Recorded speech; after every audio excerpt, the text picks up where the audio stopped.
Hello everyone, today we're gonna look into the most successful kingdom that has ever existed. If you don't know what kingdom we're talking about, it's Kingdom 1960, also known as 60 GT. We will be going over their history first, from the first recorded KvK to the last recorded KvK, and meanwhile blending in Osiris League storylines. At the end I will answer questions like how did they become successful, what their favorite Osiris League was, secret to winning KvKs consistently, and so forth. So for this video I did an interview with Cwill. He also has a YouTube channel mainly for the Chinese community, but there's some English as well. I want to thank him for taking his time and information and sharing it with me.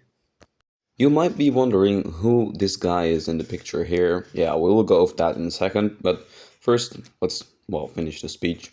There's almost none to no information about 60GT before KvK 4.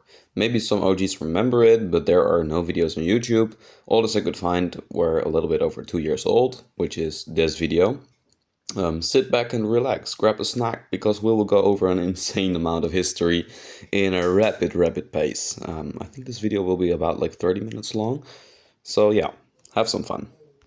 We're going all the way back to the summer of 2021, where 60GT wrote their name in history for the first time. That was back in the COVID days. Osiris League Season 4 just started, and 60GT, as a relatively new kingdom, was in a bested realm. The whole season was pretty easy until the finals, which was against Watch It Burn from 1846, which still exists as well. Actually, even the finals between GT and Watch It Burn were really one-sided, and 60GT simply dominated, which wouldn't be their last time. So 60GT won their realm and was sent to the grand finals, which was held for the first time, if I remember that correctly, and it was with 4 teams. So yeah, for the first time with 4 teams, if I remember correctly. Going into these grand finals, another kingdom was interested in 60GT, 1052, or the kingdom of OV, which is the same kingdom, which was until then the only Osiris League team that has managed to win 2 Osiris Leagues.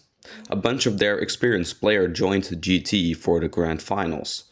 My source is this video at around this time, so if you don't believe me, just watch it back.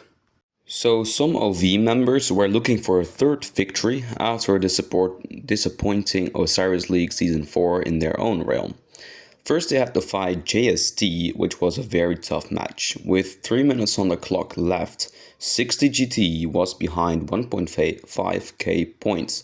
With 1 minute left, this gap was still the same. Everything looked lost, but suddenly 60GT captured almost all structures towards the end of the match and brought some gatherers in, resulting in a 700-point lead at the end of the game. Those map structures, you can see that in the top right corner. So this was their first Osiris League victory. In the finals, they had to fight BX34, but there wasn't much resistance from the enemy, so GT won their first and only grand finals in dominating fashion, not knowing that this marked the start of the 60GT curse. Never would they win an end tournament again as of today, losing the next 4 grand finals and losing the World Championship once. You can see 3-0 here. It was easy win for 60GT. In this whole video I have a few pictures of Chisgule. Maybe some other streams as well, so sorry if they don't want to have that. I'm sorry that I used it, but I couldn't really find a lot of other data that I could use without. Afterwards we see the first 1960 KvK that we have information about. A video of Byebyezz somewhere at the end of 2021 showed they did a 3v5 back then, when they were only a single time Osiris League champion, as you can see from the following screenshot. There is a rally and you see a goofy alliance picture there. And this is almost 3 years ago. In this KvK they fought Peak Alliance, which is still exists to this date. This was back when you could drop fortresses in Kingsland, as you can see from this picture. They did a very risky drop surrounded by enemies, kept it alive while building. It was very impressive, and eventually they won that KvK. Directly after that 3 versus 5 KvK, 60GT entered a series of first or second registration pop-ups eventually resulting in 5 KvK wins within a 12-month period, which is, I think, an unmatched record, but not too sure. Later on, they got one of their hardest KvKs ever. This was the legendary 3 versus 1 KvK, where 60GT battled 3 imperiums. These imperiums were 2110, 1256 and 1947. At this moment, GT has 2 KvK starts out of 2 KvKs played, and this will be their third, because it just got added to the game basically. Cwill explained to me that 60GT players are very tired in this KvK. They woke up every single day expecting to lose, but somehow they kept pushing themselves and eventually ended up winning in an almost chanceless KvK. Reason they played 1v3 and not 2v2 was because if they did 2v2 it would have been unfair and an easy KvK win for GT. You can see it here in the Alliance power rankings. Number 1 and 2 is 16GT with 16 and with another 16 billion Alliance. In kill points is 310 and 280 billion kill points, which is for that time crazy and unmatched. So yeah, a 1v3 here, which is very impressive. Star number 3 was a reality, and soon they would be one of the first alliances to have 5 stars, resulting in the first ever Purple Moon. One important thing to remember is that during this KvK, 60GT participated in Osiris League Season 5. They just got migrants in from UCS, which is Kingdom 1002. UCS has been trying to win an Osiris League tournament ever since the game started, but never managed to be ranked higher as second place against the legendary team V636. A big group of their players migrated to 1960 to try to become champion in one of the newer realms. Osiris League Season 5 started off great for the whole Kingdom 1960. Both 60MX and 60GT reached the finals, resulting in the first ever kingdom to have both alliances in the Osiris League finals. 60GT once again beat Watch It Burn in the semifinals this time, and easily winning their second consecutive Osiris League title, albeit in a dirty fashion, according to some players. MX didn't do their best because 1960 was in that KvK, what I talked about previously, so they threw away the game in order to win KvK and secure both a KvK win and an Osiris League win for big brother 60GT. If we look at the participants, we start recognizing familiar faces like Leopard and GT Way, two of the most influential people in GT history actually. After this domination in the realm of Anubis, we saw the Grand Final Season 5. We witnessed 2 great kingdoms battling each other in the finals. 60GT as the new and young kingdom versus the old and experienced Kingdom 1v. This was one of the greatest rivalries in Osiris League history. Going into the finals, the players thought GT would easily win the Grand Finals from 1v, but that wasn't true, and 1v dominated the finals with a 10k difference in round 1. Round 2 was totally different, and 60GT won with 7k different. The last round was won by 1v after a long and close battle for the win. So that means 1v became, for the first time, champion, and 60GT lost their grand finals for the first time. For GT's 5th star, they had to fight famous Kingdom 1307. They were the main enemy of 60GT in this Strife of the 8 KvK. This Kingsland lasted a few days and was the start of the downfall of famous Imperium 1307. Of course, losing against 93 later on was the final blow for 1307, but this was kind of another root cause. This KvK was quite an expensive one, so 60GT went straight into the next KvK pop-up to do a recovery KvK, which was kind of weird to imagine, right? But that very next recovery KvK was another Strife of the 8 KvK against 1474. And 1525 was there as well. This was one of their 3 consecutive Strife of the 8 KvK signups that are won, of course, because they won pretty much everything. This KvK wasn't live streamed a lot, but it turned out 60GT won even in their recovery KvK, and did pretty well recovering those units and meanwhile having 6 stars in a row, which is very impressive. Season 6 Osiris League Finals started after their 6th star win, which is their 9th consecutive win, if I'm not mistaken. 60GT had an easy road to the finals until the semifinals. Here they fought 16MX once again, just like last season, with a pretty solid victory. Finals were WSA, and that was a pretty easy win as well. WSA got absolutely demolished. I forgot to take a screenshot from that, but oh, you can see it in the score right here. 42k against 28k. That's just absurd. It's bizarre. GG's once again. So meanwhile, 1021 fought 1v in the other final, in the first realm, the oldest realm, and 1v won after 3 rounds.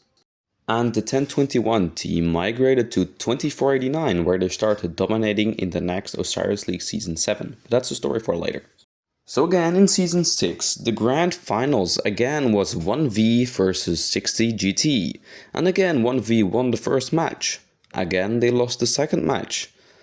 And again, 1v ended up taking the crown in the third and last match. But even though they lost, 60GT managed to write history once again, because they were the only alliance, and still are so far, that have 3 Osiris League trophies in a row, but in general. The KvK after this Osiris League and Grand Finals is one of the top 3 KvKs in history as well in terms of matchup. We saw 1916 allying 1093 against 1365, 1175 and 1534, which were all imperiums. 60GT was across the whole map, starting in the top, in the bottom left zone, but somehow ended up in Kingsland in the top right corner, and I was like, huh, that's crazy. So 1093 and 1960 is a crazy combination, and this would be the last time that they allied together. Of course, they won this KvK, but it took about 4 days to win Kingsland. And we knew 60GT took the star instead of 93. Next KvK, which was star number 8, was a sort of recovery KvK. And I don't have screenshot of this, I think, but it was 2489 against 60GT. Of course, we know they are sort of siblings, Arvix is in both, and they both wanted to do a little bit of recovery, and they did Warriors Unbound together. They didn't ally because it would be unfair, and the fight was over before Kingsland, if my sources are right, and that was another KvK win. After this KvK, it was time for Osiris League Season 7. This time, it was for the first time that Osiris League had the new format with Fog. Once again, 60GT didn't have much competition and steamrolled over every opponent in their league. In the semifinals, they had to fight their long rival Watch It Burn again and won. In the finals, they got an easy win against 1EE8, which resulted in the 4th consecutive Osiris League title. The Grand Finals this time was different. 60GT reached the finals again, and we expected to see a third version of 1v versus 6GT. But 1v lost early on and didn't even make it to the finals. Instead of 1v, there was 93T now. We are currently entering the modern Osiris League history with this.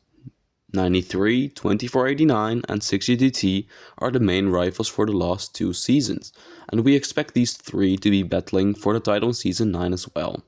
Anyways, 60GT obliterated 75DC in the semifinals of the Grand Finals, and the finals were played against 93T. This time 60GT lost both matches with a pretty large margin, like 5 to 7k. This was the first time 93T became Grand Finals champions, resulting in the third consecutive loss in the Grand Finals, which is crazy, quite sad, but yeah, it happens. It happens to the best of us. Star number 9 was earned in a very memorable KvK as well. This was another famous KvK where 1v fought 6GT. This time, it wasn't in the Grand Finals, but it was in KvK. GT allied GV77 if I'm not mistaken, and 1V allied 75, or the others. I'm not exactly sure what the allies were in this KvK, but should be something like that. But in this KvK we got the famous fort walls. As you can see in the side, I did a little circle mark on them. Those marks stretched all the way to the end of the zone and were a few forts thick, which is insane. Takes a long time to burn and was quite boring. Kingsland was decided in a few days, just like the last KvK.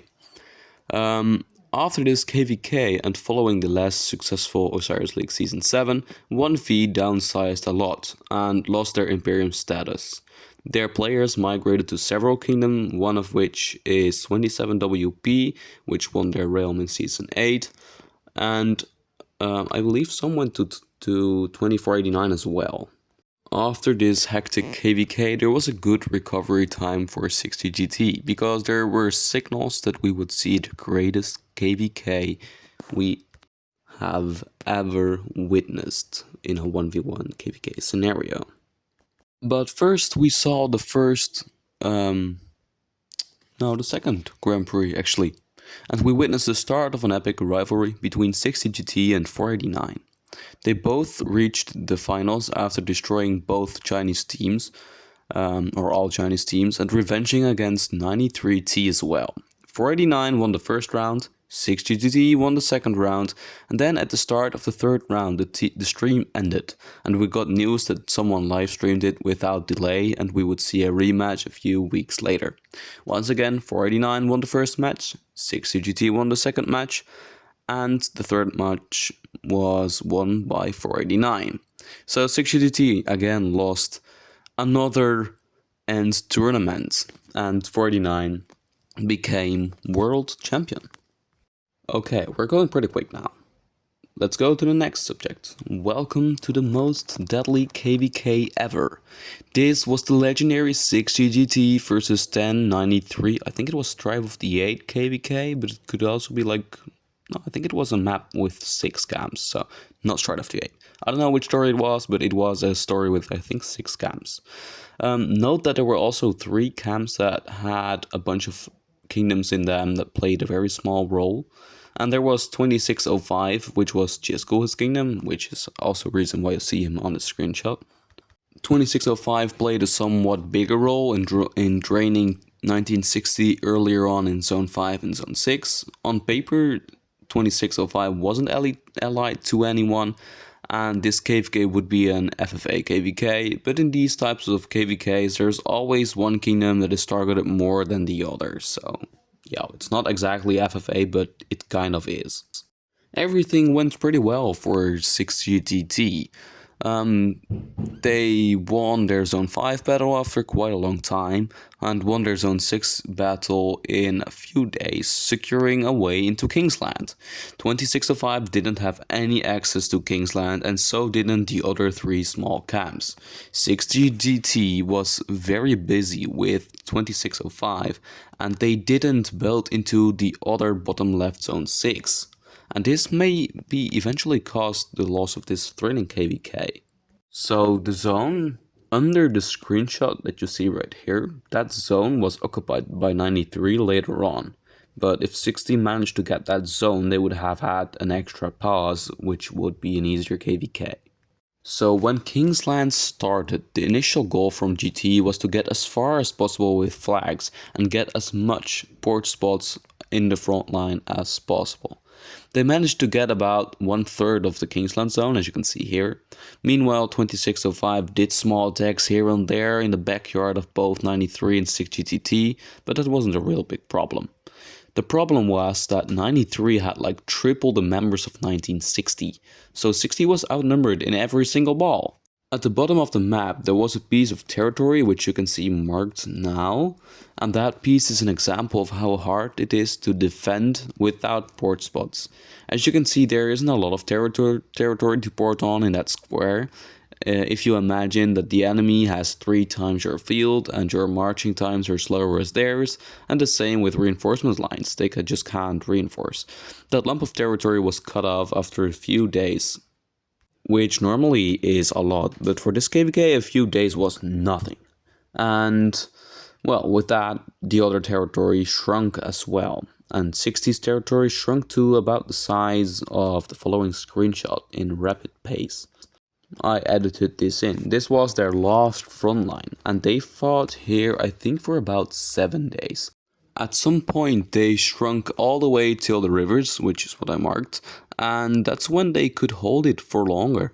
And since then there was only like 4 points on the map where 93 could attack, and if 93 wanted to dive deep into the enemy territory, they would lose the field. So this particular bridge you can see in the next screenshot, for example, is one of the most famous examples of this. The flags here stood for about 6 days. Imagine fighting 6 days over a single flag. It was a crucial connection point because it required 93 to narrow down their ball, and it was much easier to defend in this way for 60GT. Eventually 60GT managed to fight for about 10 days in Kingsland until it was finally over. This is the longest non-stop Kingsland fight recorded in Rise of Kingdoms ever, which is the most kills as well, most deaths in a single KvK, those kind of stats were in that KvK. Both camps lost billions of power worth of troops. This was 60GT's first ever KvK loss, by the way, and also the only one so far. The main reason that happened is because 93 had 4 main alliances and a megaton of farm shells, while 60GT is a one alliance kingdom, so being outnumbered was the root cause of losing here. Also, like those bosses, GT only had 2 of the 6, so that was a reason as well. This KvK had a huge impact on 1960 as a kingdom. We saw Leopard quit the game, as well as Governor. They both contributed to 3 or 4 Osiris League victories and many KvK victories as well. Many players quit the game after this loss, and a bunch migrated away as well. 60GT was in a very dire position and almost fell apart. Cwill mentioned that even if they won, many would leave the game because he thinks the people would get bored from the matchmaking system for Imperium with no matches found during a lot of the registrations. Cwill and Goon X Calv and a few other prominent figures took over Leopard's leading function as well as Governor's function and started preparing for Osiris League Season 8 and next KvK. That next Osiris League was just like the last 4 Osiris Leagues. 60GT dominated every match, fought Watch It Burn again, and reached the finals. But this time they fought 489 in the finals, their rivals from the last Grand Prix. This time 60GT was determined to revenge their losses, and the bets were in favor of GT. Me myself bet on 489 here, and after an exciting match, 489 managed to win the first match in dominating fashion. But in the second round, it was won by 60GT in the same dominating fashion. As you can see right here, the difference was like 7k. The third and last round was neck and neck with 489, scoring the first arc and preparing for the second and last mid-fight that would decide who would become the champion. Suddenly GT used a new skill called stocking up, and it gives energy bar point when gathering caravans. They timed it perfectly, so they could spend far above 10 points. They used a dust up, total vision, and to the death, which totaled 12 points. So yeah, they crushed 49 at last mid-fight, resulting in the 5th title for GT, as you can see right here. The grand semifinals were one-sided. We saw 60GT versus 27WP and 93T versus 748. It wasn't really interesting. Well, the 748 match was quite interesting. They could have won even, but 27WP didn't resist that much if you compare to what was about to come. Well, for the third time in a big event, we see 93T in a round against 60GT. They have beaten 93T in the last round. It was in the Grand Prix, and before that 93T beat them in Osiris League Season 7. But this time again 93T dominated both arcs pretty much. I think it's like 3-4k difference, so it's not total domination, but they were better. Basically, 6GGT fell for a delayed trap, a classic delayed trap from 93T. If they had dunked arcs and prevented 93 from delaying their arcs, then it would have been different. But yeah, this match marked their 5th consecutive end tournament loss if we counted one grand final match as well. So that's kind of crazy. And they already lost to KvK, and that had quite an impact on 60GT. They already lost at 193 KvK as well, remember? So, well, everyone kept their heads up following the KvK, which you can describe in one word as redemption. Matchmaking was totally crazy in this KvK, and this was in my opinion the best ever KvK we have seen, where 93 was allied with 1188 and other famous kingdoms, while 6GGT somehow ended up in the same camp as 489, and they allied with their old rivals Watch It Burn in this KvK, as well as with some other very pretty famous kingdoms. The first battle between 6GGT and 93 was in Zone 6, where they built a fort wall and made use of the natural landscape. They stayed that way until Kingsland. It wasn't really interesting, tried a few big pushes here and there, but well, they couldn't really overthrow each other, because 489 was there as well, remember? So that stayed that way until Kingsland. This time, the size of the Kingsland area was a bit smaller, and there were more camps that had access to it, so compared to last KvK against 93. So 6GGT was actually in an advantage this time. 6GGT, when Kingsland opened, their flag building was much quicker, and that resulted in them being able to cut off 93T from reaching the Great Ziggurat. Meanwhile, GT used their random teleports to port in good spots right after the Kingsland pass opening, right? And they blocked 93 their port spots and gave themselves very good port spots even before the flags were there. So they kind of used them as targeted teleports. 489 and 6GGT together were able to outnumber 93T in the field, or 93 in general. But interesting was that they would still be unable to win altars during the KvK, because 93 simply had more members, so one-on-one, if everyone had one march, 93 was still in an advantage, which is just nuts to imagine. Within 3 or 4 days, the Kingsland battle was over, by the way, and GT successfully revenged 93. And not only that, they also reached their 10th KvK star in a legendary fashion. I guess that was the history part for now. Let's answer a few more questions and do some careful predictions. Here's my prediction for GT future.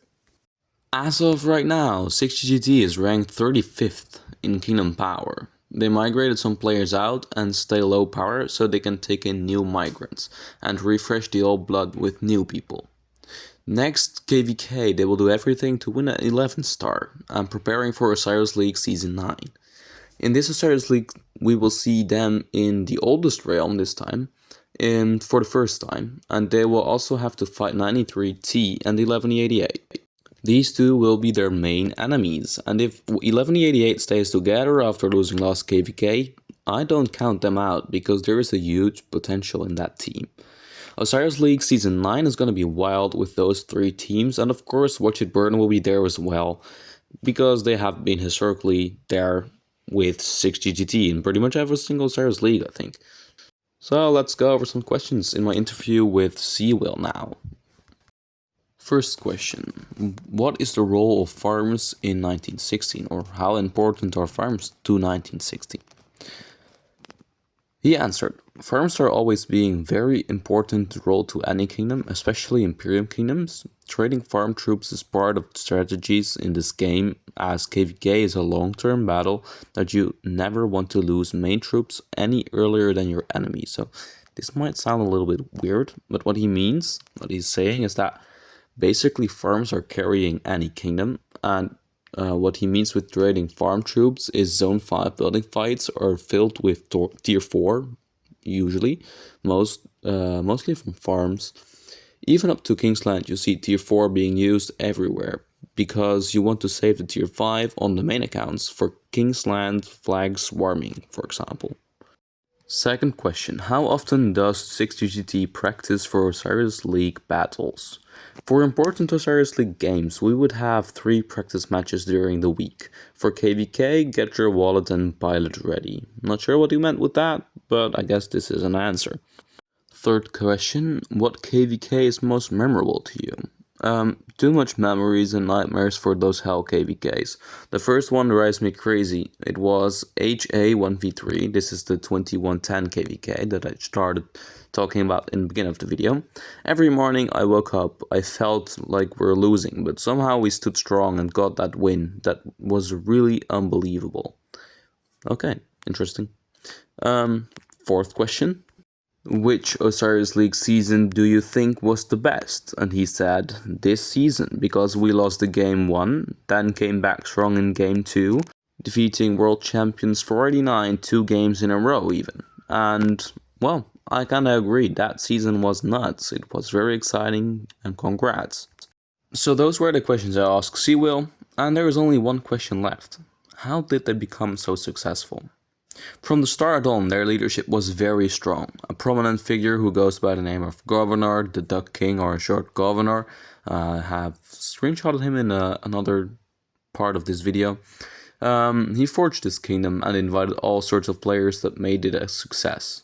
Further, they balanced the DKP system and kept the alliance in an elite level, KvK after KvK. They of course zeroed their dead weight or forced them out, because if you don't, you will become inactive on field and lose KvKs in this way, resulting in unhappy people and an immigration flow, and that's in short how Imperium kingdoms usually die.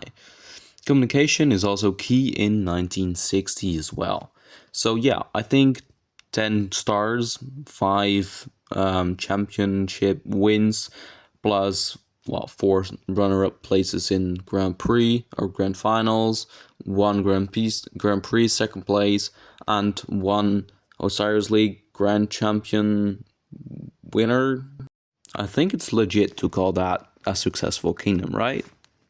And with that, we end this very long video. If you like these types of videos, please consider subscribing to my channel, because there is more to come. So leave a sub and don't forget to share the video with other members that might find it interesting. And most importantly, join Discord, which is in the comments down below. So I'll see you in the next one. Bye.